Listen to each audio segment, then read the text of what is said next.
গাজা, যদিও সেখানে বলা হচ্ছে যে ৬২,০০০ মানুষ মারা গিয়েছেন, নিহত হয়েছেন, কিন্তু প্রকৃতপক্ষে এই মৃতের সংখ্যা আরো অনেক বেশি হবে, এটা বলার কোনো অপেক্ষা রাখে না।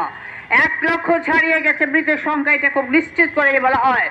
লক্ষ লক্ষ মানুষ সেখানে আহত হয়েছেন, শিশু এবং নারীদেরকে হত্যা করা হচ্ছে আগামী বংশধর, আগামী প্রজন্মকে যে তাদের যেন জন্ম হতে না পারে সেই ঘৃণ্য ইচ্ছা থেকে, সেই অভিপ্রায় থেকে আমরা ইসরায়েলি জাহানবাদের এই ঘৃণ তৎপরতার তীব্র নিন্দা জানাই।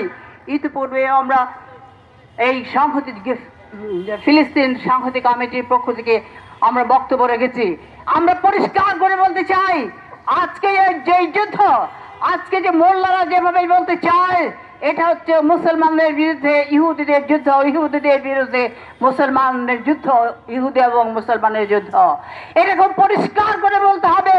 আজকে সাম্রাজ্যবাদের সহযোগিতা, এটা হচ্ছে জাহানবাদী যুদ্ধ, সাম্রাজ্যবাদ এবং জাহানবাদী যুদ্ধ আজকে চলছে, গাজায় চলছে।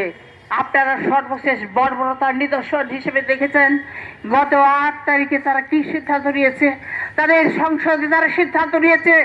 সংসদে, একটা দেশের সংসদে বসে এরকম সিদ্ধান্ত নেওয়া যায়, এটা ভাবাই যায় না। বর্বরতার পৃথিবীতে অনেক যুদ্ধ হয়েছে, অনেক বর্বরতা, অনেক নৃশংসতা, অনেক লাশ, অনেক মৃত্যু, অনেক রক্ত আমরা দেখেছি, কিন্তু আজকে গাজায় যা হচ্ছে সেটা কোনোভাবে মেনে যায় না।